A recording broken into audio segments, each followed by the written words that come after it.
What's up, everyone? I thought this was a pretty interesting tracing because it really shows you that Autopeep is a root of all evil. So it's really important to stay on the lookout for it. So this was how I found the patient in the emergency department after being called because they were unable to ventilate him and were thinking about paralyzing, which I put in the prompt because I wanted to talk about that specifically because, paralysis came to my mind too, sort of initially, but I wanted to sort of work through. So this was a guy that had gotten some Narcan, and Narcan-induced pulmonary edema was sort of top of my differential as well. However, looking at the chest X-ray, it really wasn't convincing that it was Narcan-induced pulmonary edema. So I started to think of what else could it possibly be, and what exactly was the patient wanting specifically.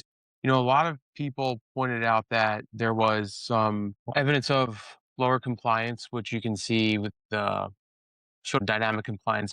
You have to be careful on we're interpreting that. But, certainly with a PEEP of 5 and a driving pressure or a pressure applied or a pressure control of 20, we weren't really getting much total volume. So that makes you think about a few things, especially in pressure control, like what exactly is the issue. So the thing that sticks out the most certainly is that you have this plateau pause here, each one essentially. You have these pauses that, a lot of people interpret it as a delayed cycle.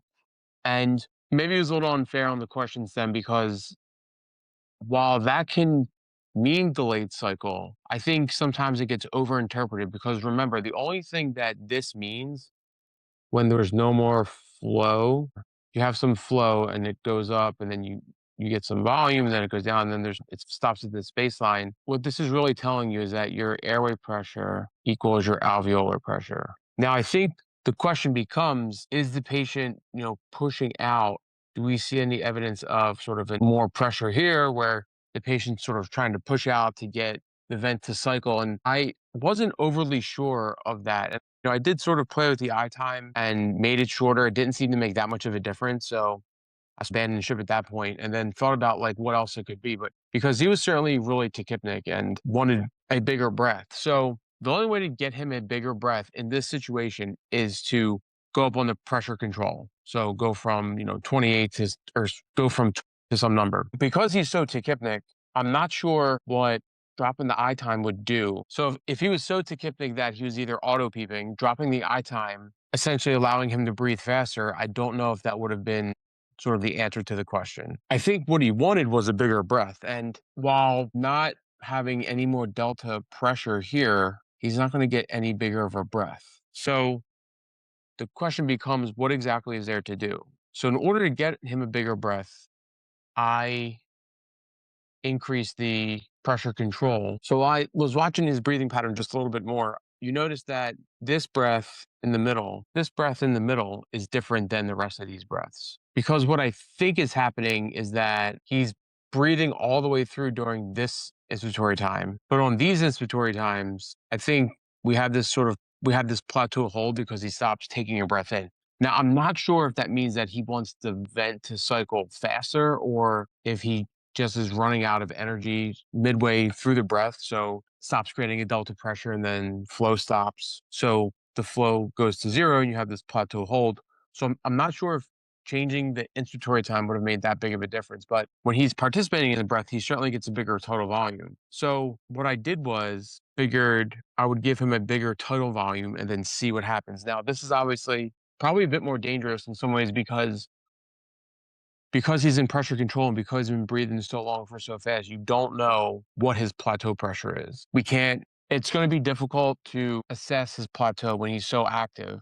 If you're having flow cessation when your PC is above 20 and your PEEP is at 6, so your peak area pressure is 27, it's hard to assess because plateau pressure is probably around 30 because he gets a little bit of flow just based on the delta pressures in the beginning of the inspiratory time, but that eventually goes to zero. So it's probably not 30, 35, 40 because if it was that high, when you cycled into inspiration, if he's not participating, you probably wouldn't get any flow at all. But the fact that you're getting a little bit of flow makes me think that there's a little bit of a delta P. So his plateau pressure is probably somewhere around 26 to 28 or 29, somewhere in that range.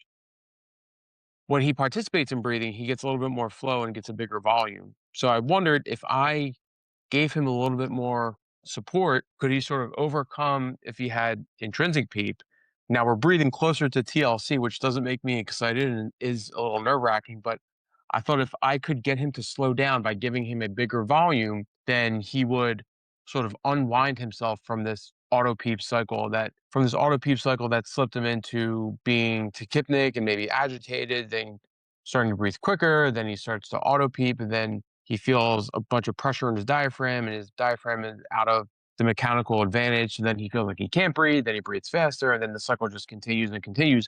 Eventually, he gets so blown up and is closer to TLC. Now he feels like he really can't breathe, and he just gets more and more tachypnic to maintain his minute ventilation because he was acidotic on the gas, probably in the midst of his overdose and being found down, et cetera. But it's sort of mostly respiratory. Now, unfortunately, this is a guy who's a little bit more unkempt, so I thought he might have had some smoking history, and so if that was the case and there was emphysema or COPD in play, then he would probably want a bigger total volume and would want to breathe slower. But I think in between getting intubated and then this point, he's just been breathing too fast and he's obstructed a bunch. So when I gave him a bigger breath, what started to happen was he started to take massive total volumes, which again is not ideal and is dangerous in some ways.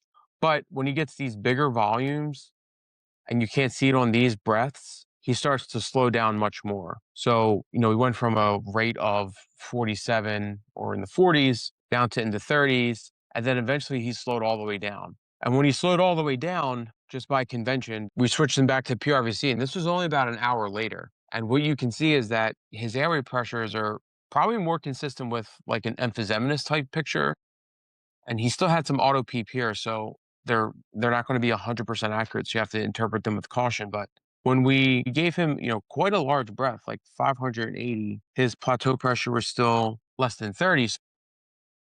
If the flow curve was going to zero with a pressure control of 20, only getting a volume of 200, thinking that this is a compliance issue leading to ARDS or pulmonary edema or something, then if we, 15, 20 minutes later, increase the total volume, but his flow curve now is it's hard to see here, but it's not getting to zero despite a large volume delivered. Essentially, that's like an instant improvement in compliance. So the only instant improvement in compliance, I guess there might be a few, but Autopeep would be one of them. And then what I saw on the breaths that followed were he would have bigger volumes that then I put in come out, meaning his dynamic hyperinflation was getting better. So he was starting to sort of dump all this volume.